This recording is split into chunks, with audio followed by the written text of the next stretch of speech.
for reference, this little piece that we just mowed, you saw in the time lapse, 120 feet long and about 30 feet across. It wasn't a big heavy mow. I snuck over to my mom's because she has like these beautiful, sweeping, wonderful lawns. So green, so nice. She keeps them just, so it wasn't like a big old fat mow that we were doing. Probably taking a half inch-ish, maybe a little more off the grass.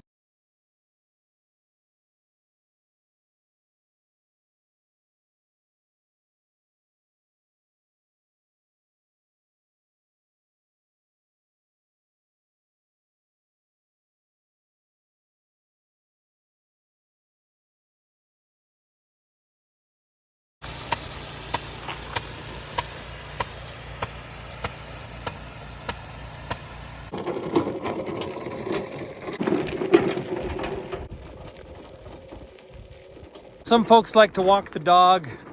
I'm just walking the lawnmower, you know. Just out here, me and the old Mowrator. Just heading on to the next job, you know. No big thing. Come on, boy. Come on back. Perfect night to go over and mow a little grass at the house. You see, the other stuff we mowed was at my folks, which have a beautifully, perfectly manicured, wonderful yard. It's hard to look wrong doing anything in that yard. You can stand in that yard, it makes you look better. You can walk by that yard, it makes you look better. We're gonna go over to my place where things are a little bit more wild. Out here actually right on the county road, all right? And there's this one spot, there's this beautiful entryway to the ranch, and there's this one spot with the zero-turn lawnmowers that we use on the ranch. You can't tackle these. Zero-turn lawnmowers are not good with hillsides and angle. Mowrator says that this thing is really good because this is an all-wheel drive model, that it can climb some serious hills and it has good control over hills. Something that a zero-turn lawnmower does not have. I've got some wild zero-turn lawnmower stories that I could tell you that involve driving down a hill into a pond because once you anyway, if you know, you know. But let's check this out and see just how the Mowrator does traversing this hillside. I'm not going to mow here, because if I mow this, then I got to mow the rest, and the rest isn't ready to be mowed. But I am going to take this thing and drive it and get a feel for what it would actually be like on this hillside.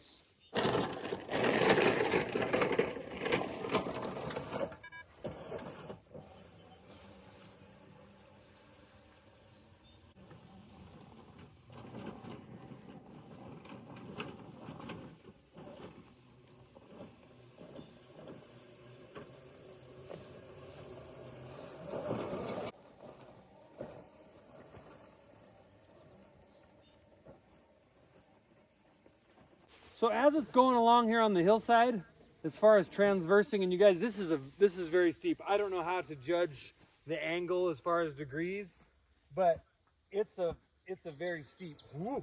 Okay.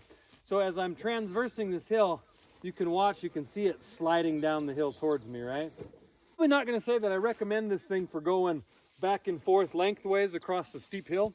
Most times on steep hills like that, you're going to find that mowing, you're going to go up the hill, turn around and go down the hill, turn around and go up the hill, down the hill. Let's try that with the Mowrator and see how it looks in doing that.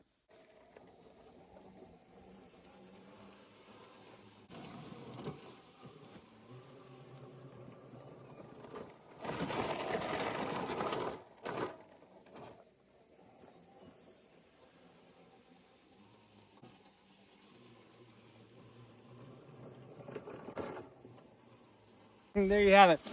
So you guys, I'm going to say 2 thumbs up for the way that it goes up the steep embankments. It was able to spin around and come right back down. Even with the bagging attachment on the back, I thought it might bottom out pretty severely. It doesn't. It's got enough clearance that it continues to travel unencumbered. Not a machine you're going to want to transverse hills.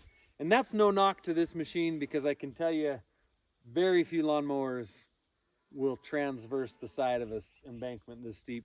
See how the old Mowrator likes a cattle guard. Not bad. Hey, just gotta get the rhythm down.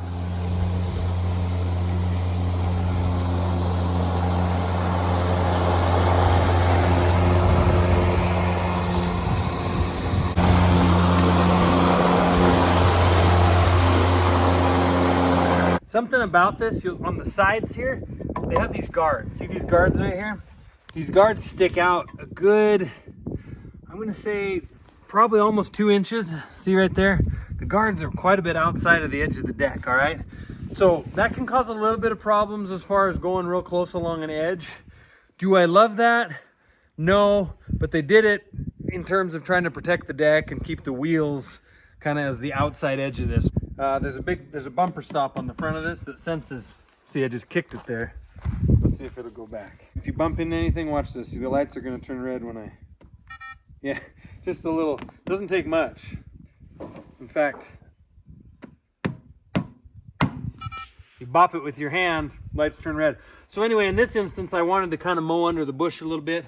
I did get in and was able to mow pretty well as far as I needed to, and then it shut me off. So you got to back out, restart your blades, continue working around the edge here.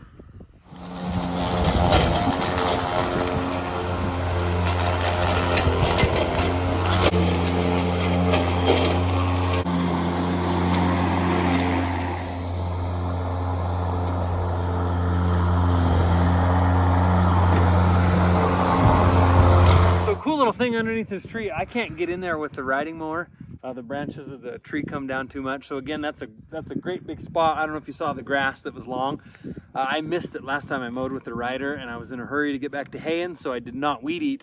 This came under, and of course was able to get under some spots where I just can't with the riding mower. More or less what I'm finding, the long scope of this yard. I mentioned earlier that I thought maybe you just sit on a chair, getting your gamer chair out there with your headset on. Yeah, bro, I toasted them. I thought that's kind of what it was going to be like, which I'm not really into.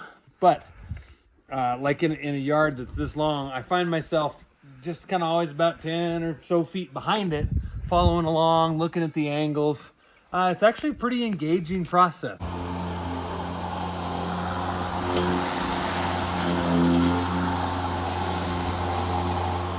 Too bad. Right here we had a honey locust tree that was here, and we just did a little remodel and addition, added this porch onto the house, and realized that the tree, as it gets tall, is going to be pushing right into the house. So we found a spot over at the ranch for it. We did a successful transplant. It was a pretty tall tree. It was probably 12 feet tall, but left behind, of course, was a bit of a crater here. It crawled right through that just fine. I was surprised. The reason the porch is such a mess, been putting a barnwood ceiling in, just with some windbreak boards that the cows rub on. So anyway, that's still a work in progress, but some construction supplies around. Bumper's very sensitive. It just tapped into a piece of wood and it's like, whoa, stop. So if you're worried about running your pets over, if you got some small little foo-foo dogs running around or some foo-foo grandchildren running around or whatever, as long as they stay in front of this thing, it ain't gonna be running anybody over.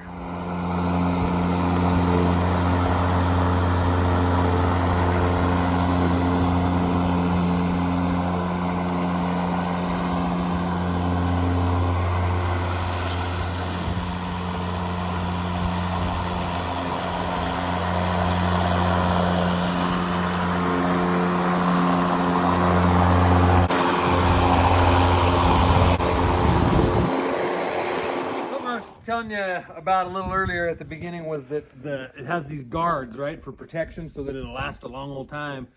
Because it's remote controlled, it's going to be more prone to you as the operator bumping into things. So I totally understand again why they built this cage around the outside of the mowing deck, but it is a little different when you're mowing, because if you're used to a regular lawnmower, you typically can line your wheel tracks up in your wheel tracks as you move along, and your wheel tracks are your guide for you, right, as you're going.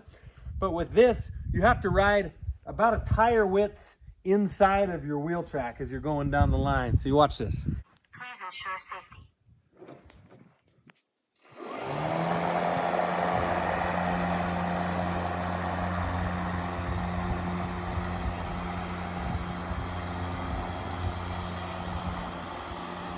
See, as it's coming back, I can't quite line up in that tire track. You gotta be just about a tire width inside of it to make sure you don't have any skips in the lawn. Another spot that I want to check, I pointed out that pine tree earlier. It's another pine tree in the corner of the yard that I, because of the size of this tree, can no longer mow all the way around it with the rider, okay? Big patch back there. See that? Another spot that don't tell my wife, but another spot that she noticed it already, don't worry. It's another spot that was not weed eated because we didn't have time. Actually, it wasn't weed eated because Freddie's the weed eater guy and he wasn't around.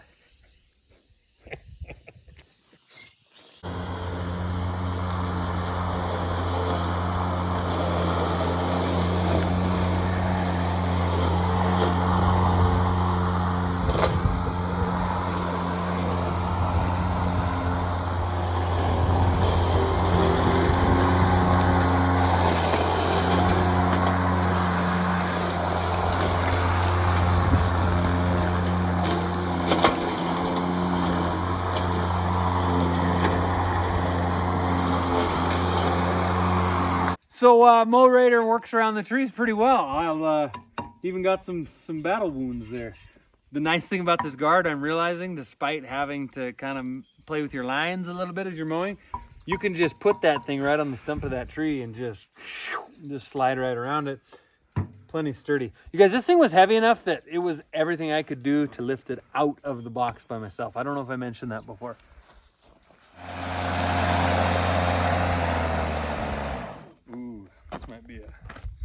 This might be a thumbnail. Hey, next place we're gonna take the Mowrator, Moab. Check out this rock crawler situation going on.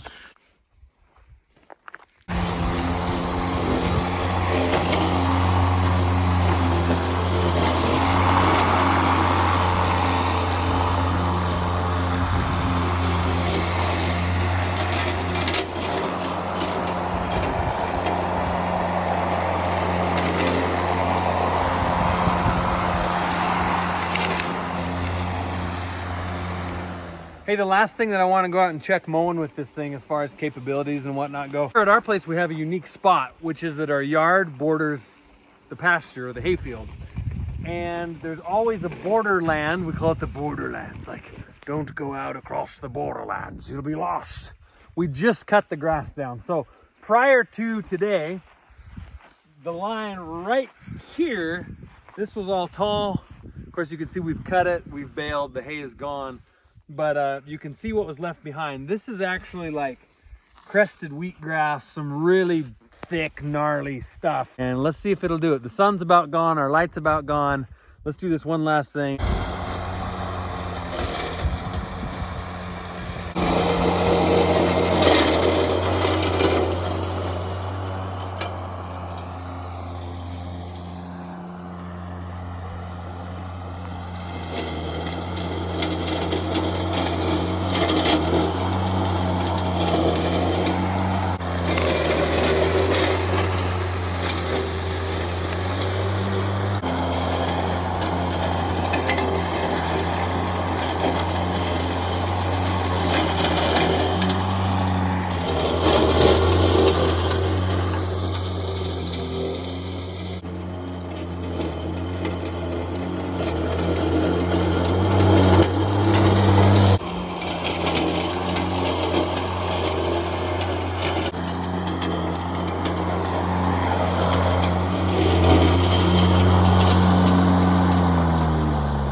Hey, last thing, I hadn't tried this. I threw it on. I didn't use it the other night.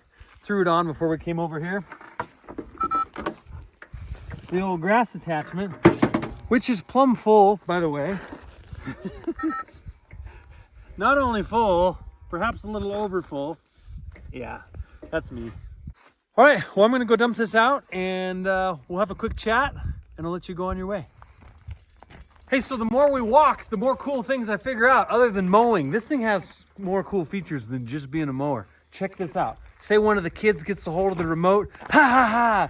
Look, I got Dad's mower. Ha ha ha! I'm gonna crash it to the door of the garage because that's what little kids do. Ha ha ha ha! It has a sensor that stops you before you crash.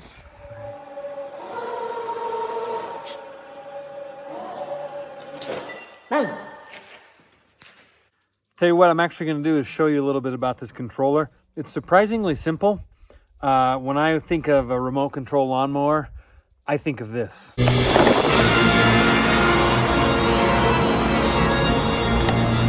Fortunately for you, this is much simpler. It's much more well put together. Okay, so check this out. What these buttons are and what they can do, should you choose. Okay, top left, this is an automatic left-hand turn button, all right? You click that, the Mowrator is gonna automatically flip a U-turn and come back and be ready. This one over here would be the same function, opposite direction. This one right here is what I discovered that I actually came back out to share with you here. Once you get it in line and you get it the way you want it to go and you start it, you can push this button and it will go a straight line until you stop it. All right, I got it lined up on a previous line that I just made there. Let's check this out. We're gonna hit the cruise control. Away it goes. I have it on fast mode. Let's slow it down so we have better control. I'm gonna resume that cruise, push the button. Now it's going nice and slow. The mower is not on, by the way. Just testing this cruise control. So to stop it, we're gonna push just anything. That will make it stop. Automatic right-hand turn. Push the button, okay. Here's something you will have to do though, all right? If this is a feature you like, based on my experience here, you are gonna actually still have to manually line this thing up a little bit. You're gonna have to back it up. You're gonna have to turn it a little. I mean, that's the point of this, you guys. It is remote control. Yes, it's nice to have a straight line feature going all the way down. But let's face it, even a lot of the farming machines that have auto steer to keep you going on, you know, on straight runs or on big arcing curves, when you get to the end of the row, you disable the auto steer and you got to manually turn the machine around. We can push the cruise again. And here it comes. Nice and straight. Little robot. Raw. Okay, here we are. We're back to the remote. We're back to the control. This is strictly left side, is strictly forward and back. Forward, whoa, and back, all right? It does not go side to side based off the left controller. That is done by the right controller. Ziggle, zaggle, all right? Same deal there. There's no forward and back. So that's your thing. It's very straightforward, just like every little RC racer you ever had growing up. Did you ever have the ones that had the turn dial on the side? Remember those? Those were interesting. Anyhow, back to this C1. This is for optional attachments. There are there's a couple of options that I did not get included in this. One of them is an automatic dumper for the bag. Well, you push this C1 button and it will dump the bag over in your pile back wherever you put it. The other thing would be they have a fan that you can fit underneath there. Changes the airflow of things and it turns this thing into like a leaf sucker.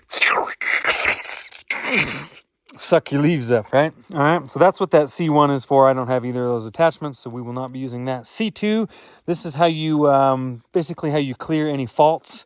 You hard stop into something, the lights will turn red and you have to C2 to clear. Watch this. Clear. It's bringing it right back every time I push it because I'm standing here, all right? So we'll go to settings. I prefer to mow without those sensors on. Freestyle.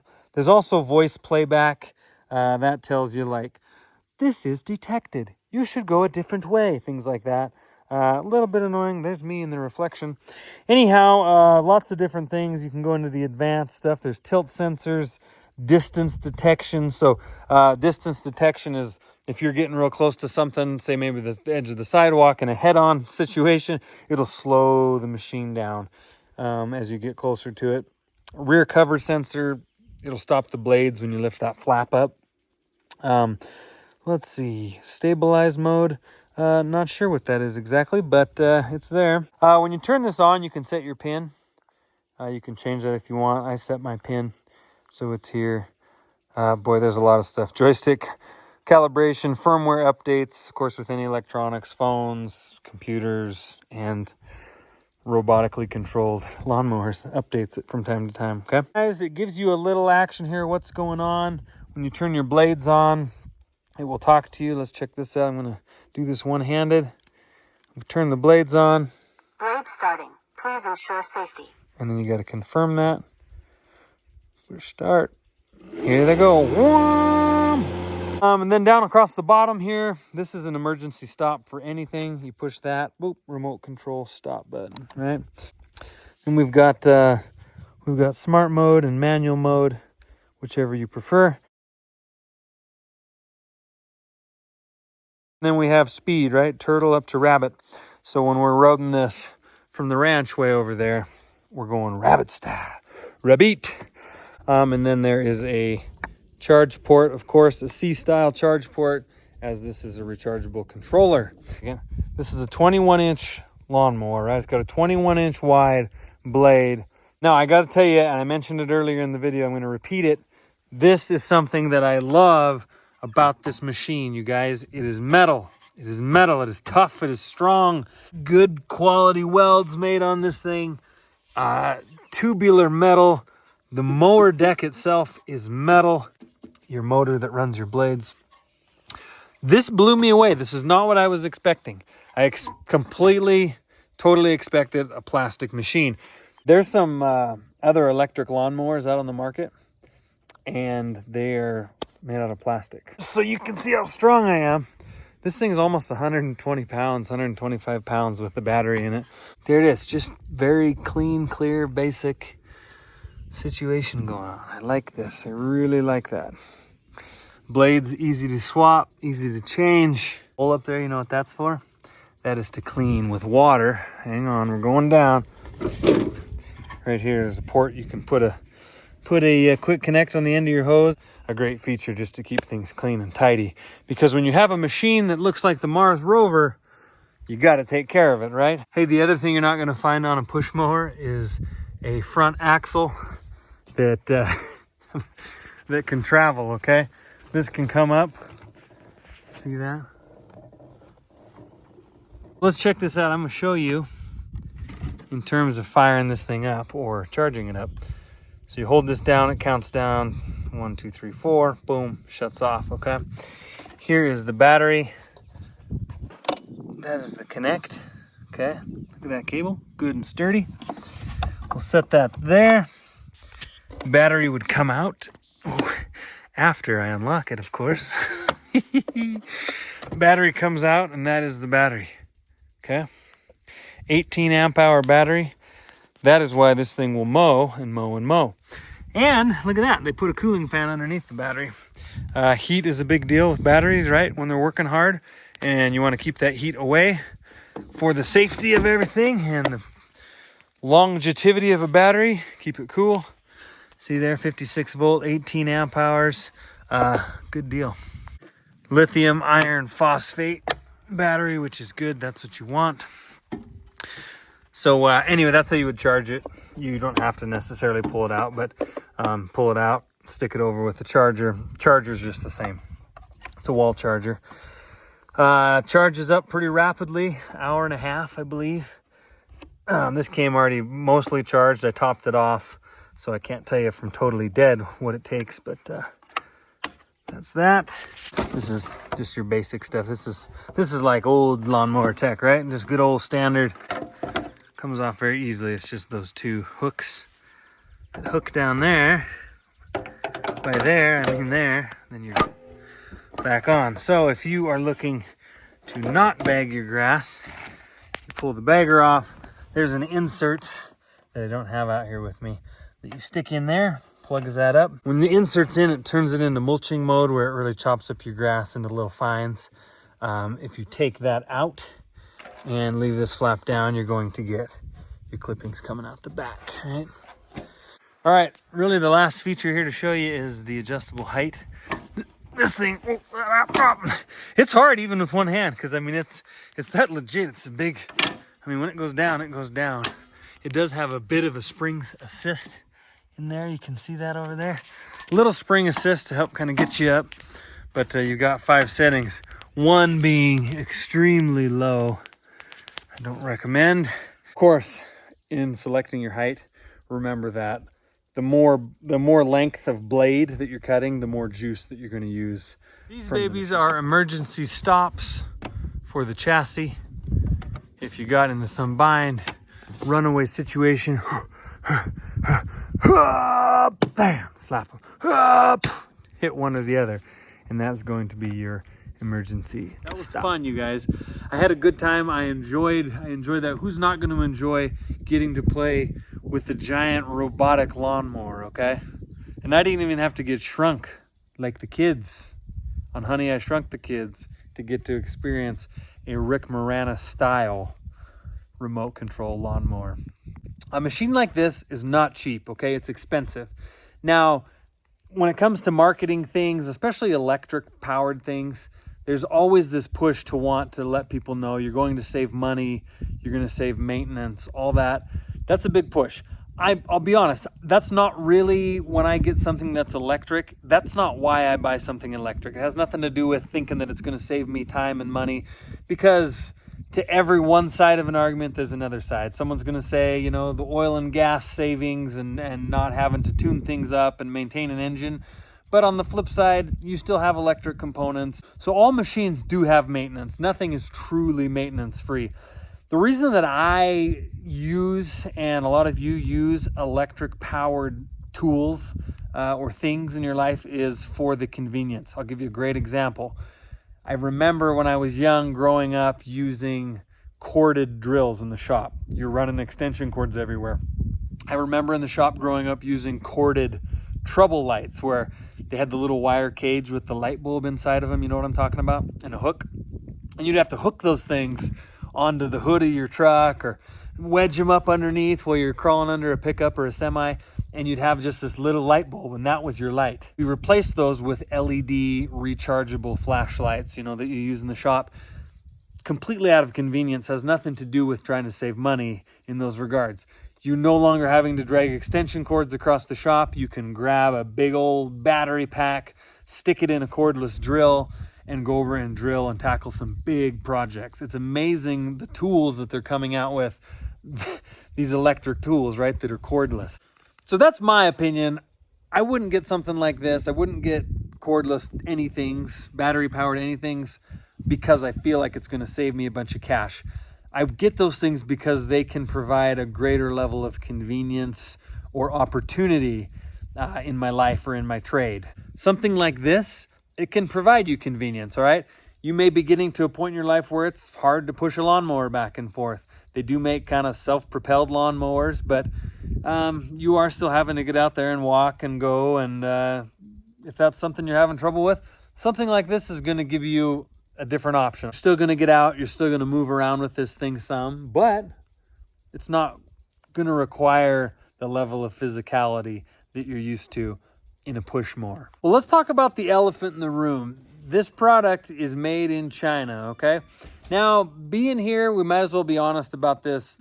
Things made in China get a really bad rap because a lot of things that end up in the United States made in China, frankly, are made very cheaply. That's quite obvious. That's why they're able to ship them all the way across the world and offer them here, okay? Most of the pieces and parts that line all of the shelves of all the hardware stores in the country made in China, okay? Everyone has a story of something made in China that broke and was just not great. I've always, however, maintained, though, that in China, there's got to be things that they make that are like high quality and legit. They just typically don't ship them over here because it's not cost effective. They become very expensive by the time they're here, right? Like there are snap-on quality type tools made in China that mechanics in China use. They don't ship them over here and sell them, just like we probably don't sell snap-on tools over there because it's just not cost effective by the time that gets shipped over here. You guys, this mower is not cheap. It's not like, hey, look at this great deal. This is like ripping, screaming. They're giving these things away. It's an expensive mower, okay? It's going to ring the bell over $3,000 because it's very well built. It's built to last a long time. The battery that's in it, you guys, is advertised to last for nearly 8 years, okay? I believe the math shows that if you mowed your lawn like every single day at 1 acre per day, it would last like 2.5 years. And nobody mows an acre of grass every day, year round, for 2.5 years. Very capable, very versatile, being four-wheel drive, out where we live, the kind of things we do, the stuff we mow out here. Definitely the version that I would recommend. All in all, you guys, if you're into this kind of stuff, if you're at a stage in your life where, you know, gizmos and gadgets and things of the future are up your alley and you enjoy this stuff, absolutely, you're going to want to check this thing out. I still kind of laugh to myself sitting here that I'm like, I'm this rural country guy out in Montana that ended up with a robotic lawnmower. And here I am telling you that it was fun and I enjoyed it. I love things. I love mechanical things. I love machines. I love all of those kind of things. And so, of course, when given the opportunity to check this thing out, it was like, I got to do this. Send this thing over. Let's see what it's all about. So, little Mowrator, I really enjoyed my time with you. I think that you're a great little machine, you guys. Tough, sturdy, capable, 4-wheel drive. I'm going to answer this question for you too, because I know someone's going to have this question out there. Why would you get a remote controlled electric lawnmower when you could get a completely automated Roomba, I guess, style that goes around and just mows on its own? It's just does its own thing. Why not just jump sideways and go right to one of those? It's because one of those would not be fun, okay? It's not engaging.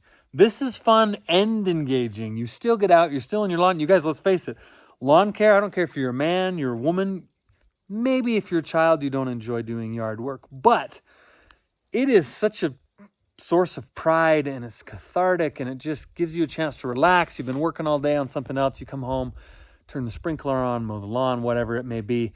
You're not going to get that if it's just all completely automated, automatic. This is kind of this great version where you're getting to enjoy some fun tech, but you're still very engaged and out observing the process, checking for dry spots in your lawn, checking for weed patches as you're roaming around with your little friend. So that answers that question. All in all, I'm going to give the Mowrator 2 cool thumbs up, maybe a hang loose, maybe a rock on. Insert your chosen signal of choice. However, it will never get a middle finger because it was a true delight. Thank you, Mowrator, and we'll catch you guys later.